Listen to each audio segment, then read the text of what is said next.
Halo Mbak Lutfiana, Halo apa Mbak kabar? Fitri, Alhamdulillah kabar baik. Mbak Fitri gimana kabarnya? Alhamdulillah baik, lagi sibuk kondangan itu sih Mbak.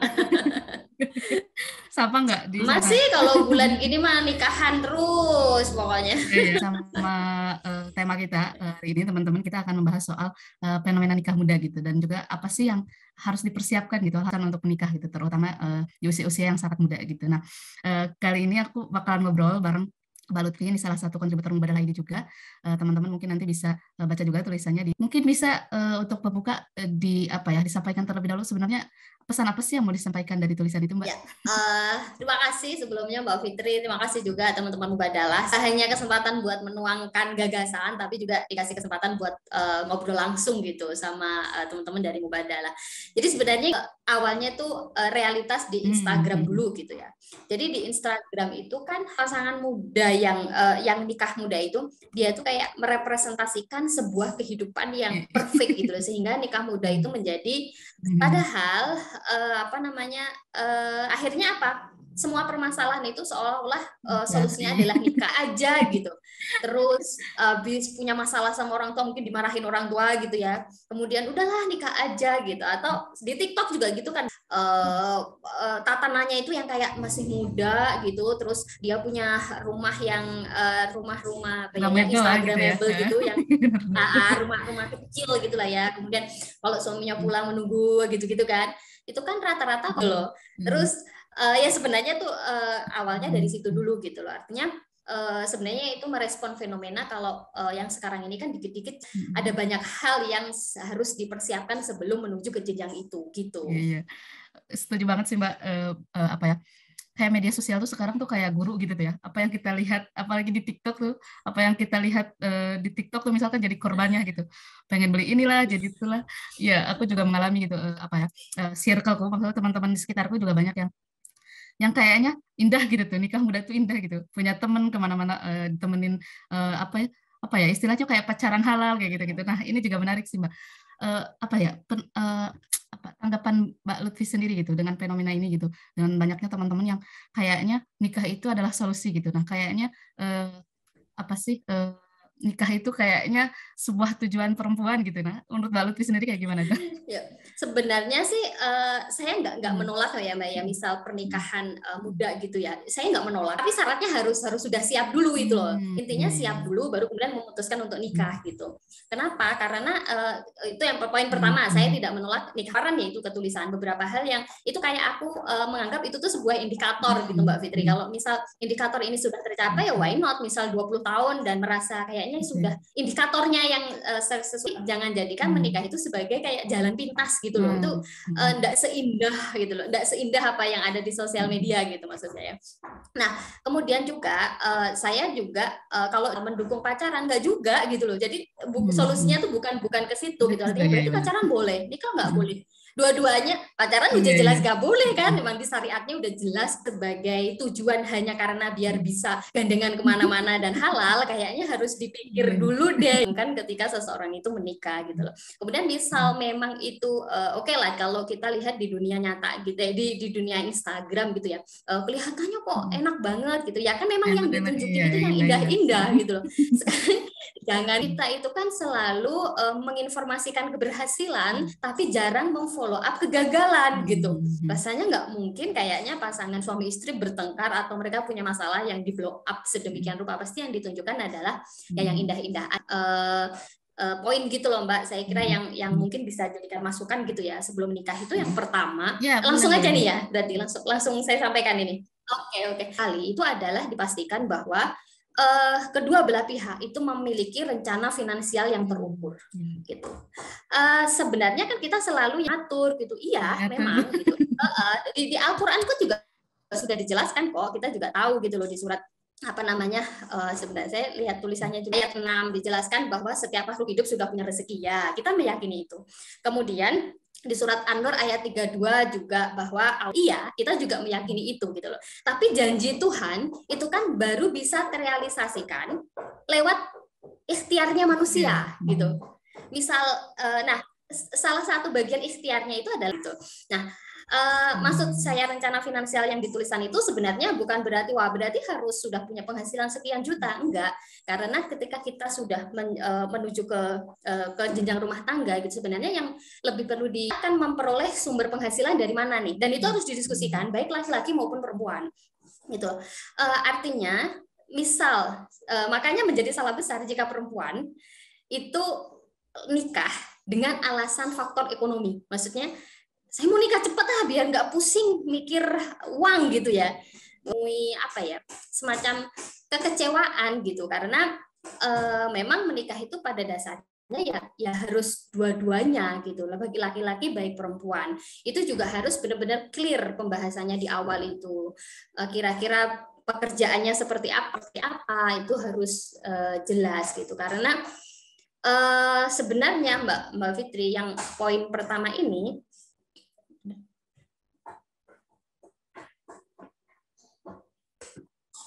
halo, hilang ya Mbak?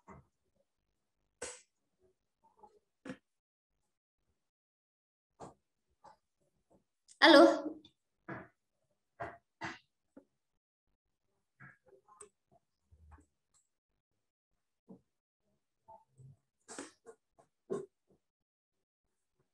Bentar ya Mbak, kayaknya Mbak Fitrinya sinyalnya jelek.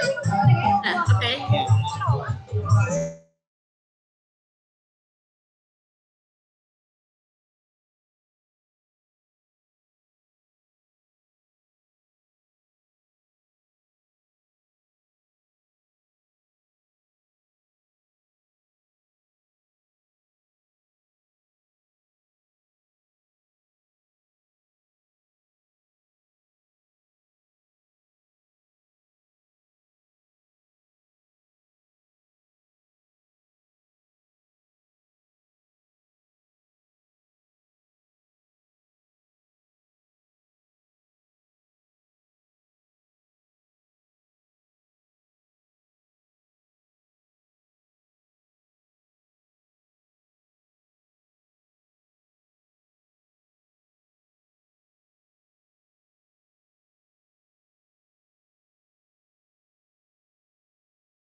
Halo Mbak, maaf, aku tersentak.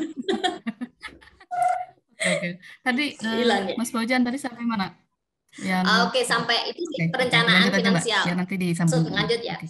Oke. Sebenarnya kenapa kok perencanaan finansial itu kemudian saya letakkan di poin pertama gitu, karena di tahun 2022 Mbak Fitri ternyata angka perceraian yang diajukan pihak istri itu sebanyak 75,34% adalah alasannya karena suami tidak sanggup memberikan nafkah gitu.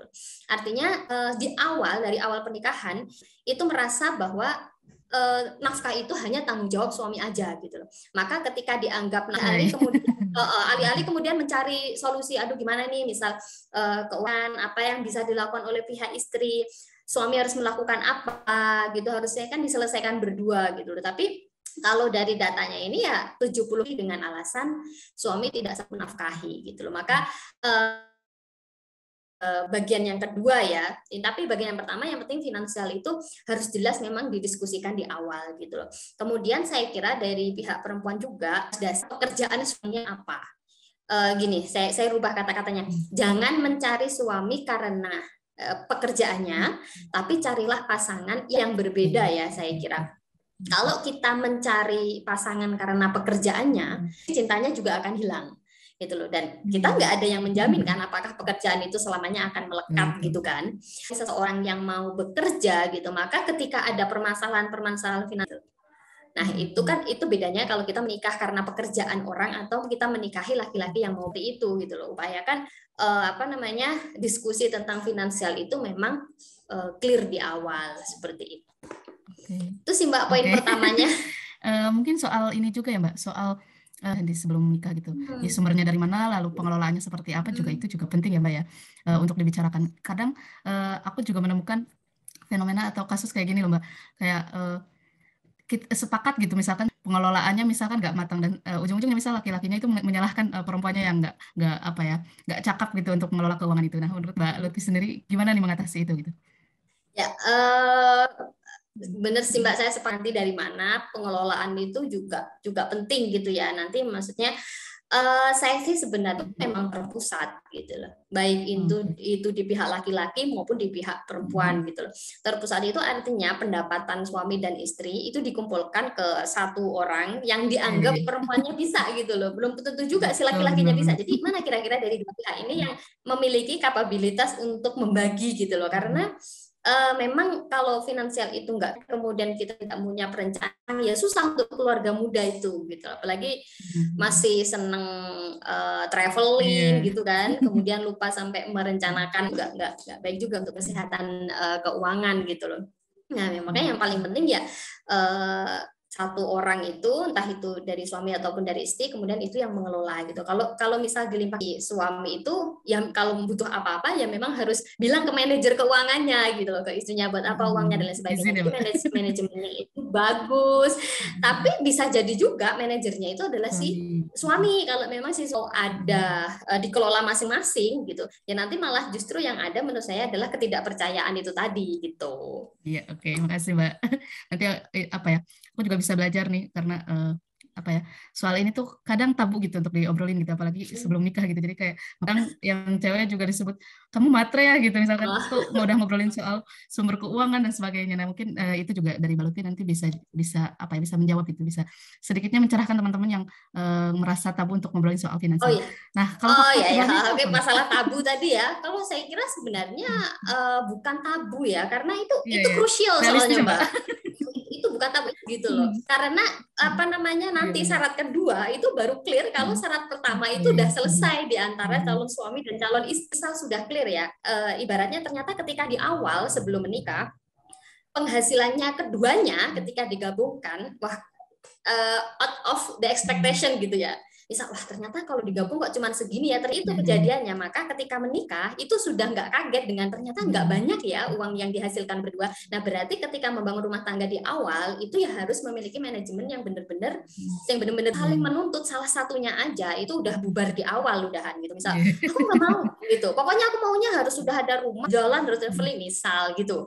Nah ternyata tidak bisa mencukupi gitu lah. Kan masalahnya malah justru muncul setelah menikah. Fitri dari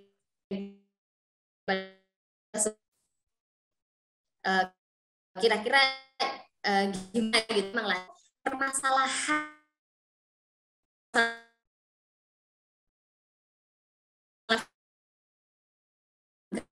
itu komitmen lebih baik daripada gitu. Karena syarat yang kedua itu sebenarnya adalah suami dan istri harus memahami hak dan kewajiban gitu. Nah, ini menjadi syarat utama ketika ternyata ternyata dikumpulkan misal finansialnya, ternyata keduanya ini memiliki pendapatan yang cukup lah menurut mereka berdua gitu. Maka yang kemudian harus diketahui adalah suami dan istri dalam rumah tangga gitu. Yang paling penting adalah bahwa suami dan istri itu sama-sama punya kewajiban untuk membahagiakan gitu. Suami harus bahagiain istri, istri harus bahagiain suami gitu. Kemudian hak dan kewajiban itu juga harus berjalan secara itu bukan hanya menyatukan dua biologi, juga menyatukan ada kita untuk penanggungan gitu. Jadi bahagia dan sedih itu dihadapi berdua gitu, tidak hanya satu orang gitu. Itu saya kira ketika itu baru bisa ditangani ketika suami dan istri itu memiliki hak dan memahami hak dan kewajiban dalam rumah tangga itu tadi. Intinya hak kewajibannya gitu lah, masalah siapa nanti yang nyuci baju, siapa yang nyuci piring, siapa yang bersih-bersih rumah, siapa yang bekerja, itu kan pembagian pola. Laki harus bekerja, perempuan harus di rumah. Kewajiban perempuan adalah nyuci baju, bersih-bersih. Kewajiban laki-laki adalah mencari nafkah. Kalau seperti itu, satunya tidak mampu melakukan, maka tuntut. Misal rumah kotor yang disalahin selalu istri gitu. misal rezekinya, aduh suaminya nuntut istri, lah gimana kamu mau tak kasih duit banyak yang suami, ya aku nggak mau lah, beresin, kamu aja ngasih duitnya dikit gitu.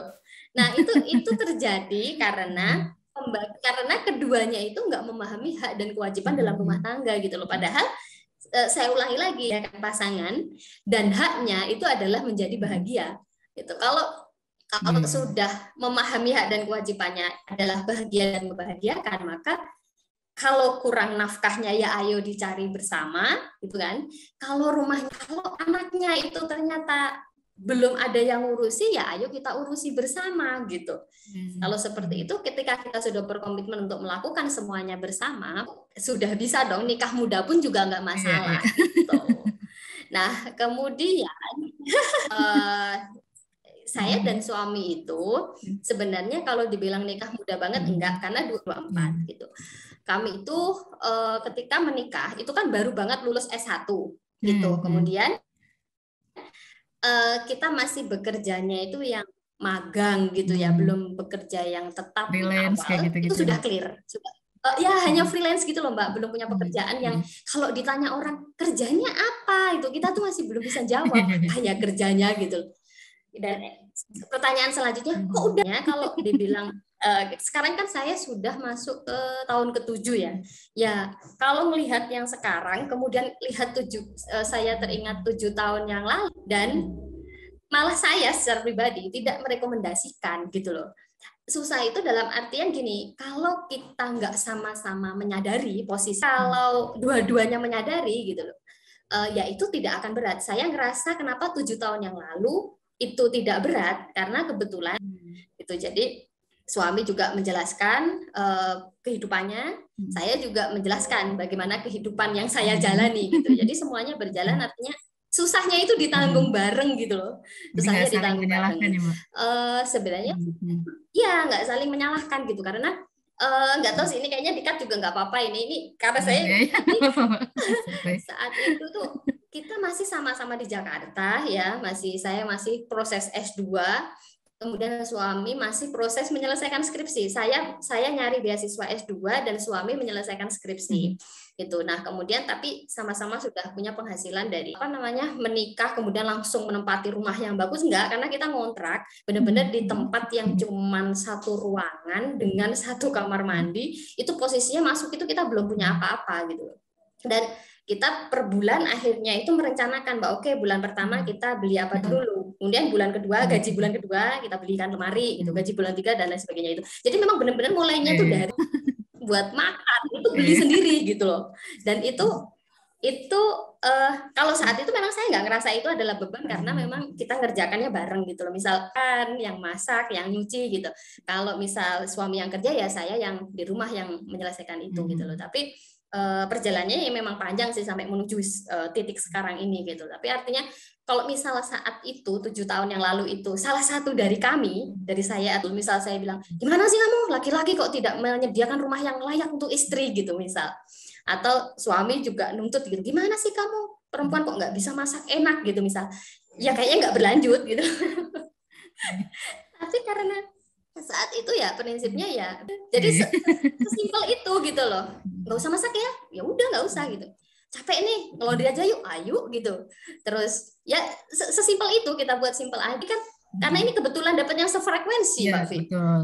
Coba kalau nggak dapet yang sefrekuensi, yang nuntut itu tadi ya kan repot gitu loh.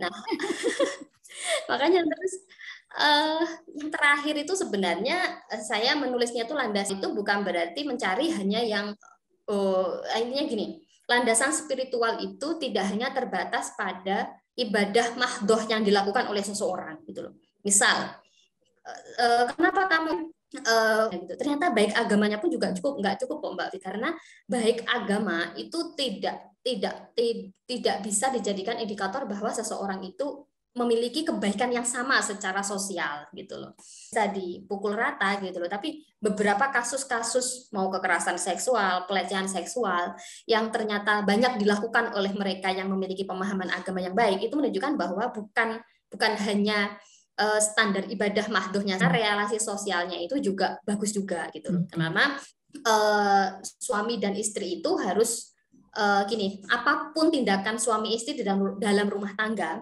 itu harus dipastikan itu boleh dalam agama gitu loh, halal gitu ya.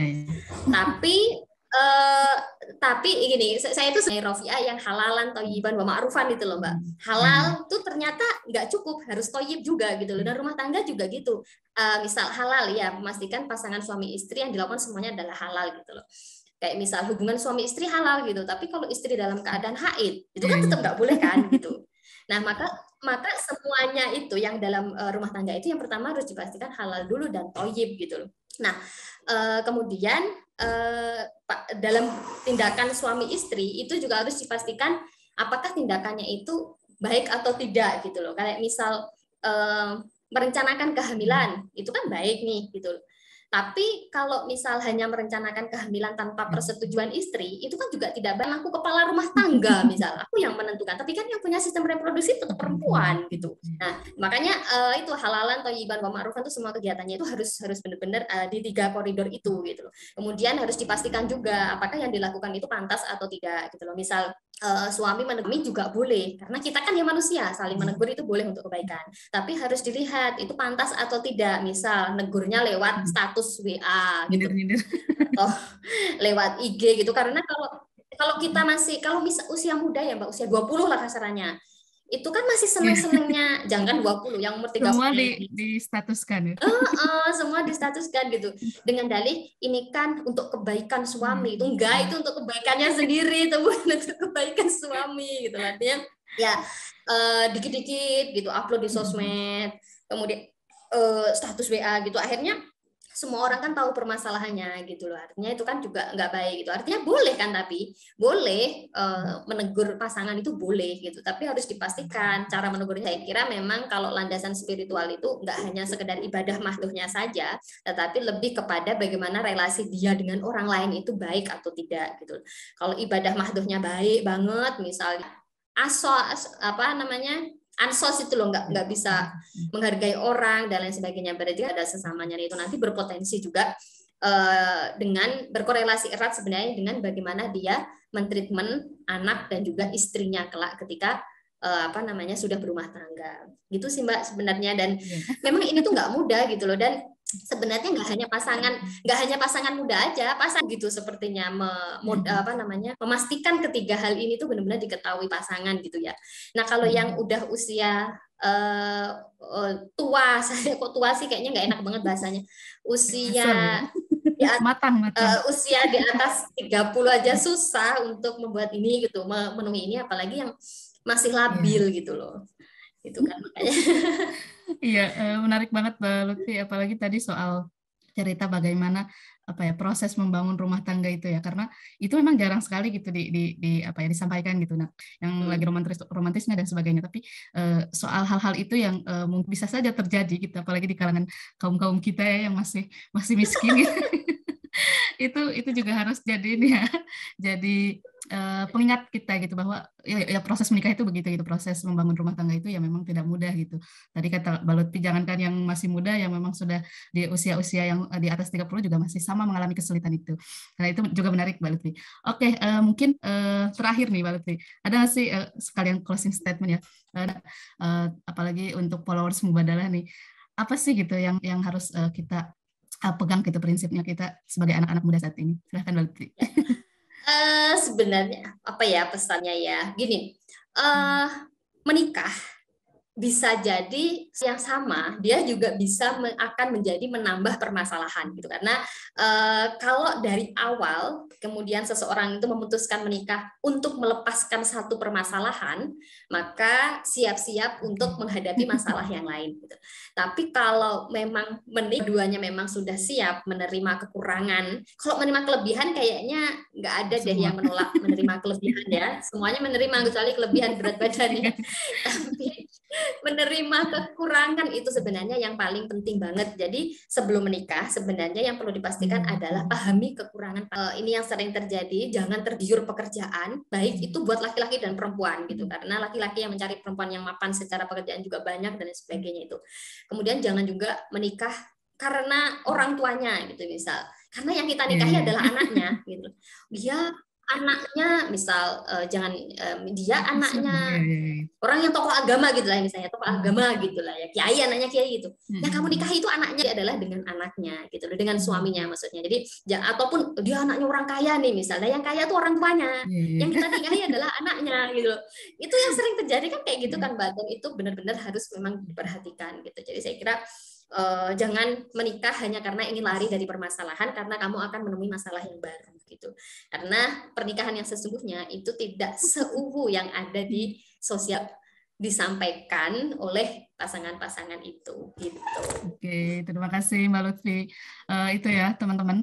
Jadi berpikir lagi ketika kita ngerasa capek, dan kayaknya solusinya nikah itu salah besar ya. Jadi kayaknya kalau capek ya istirahat gitu ya. Kalau butuh jalan-jalan ya jalan-jalan dulu gitu. Jangan langsung berpikir kayaknya nikah enak gitu. Kayaknya uuan lebih seru gitu. Nah, tadi udah banyak banget apa ya, hal-hal yang disampaikan dan juga hal yang di-share gitu oleh Mbak Lutfi soal pengalamannya pribadi dan juga fenomena-fenomena saat ini.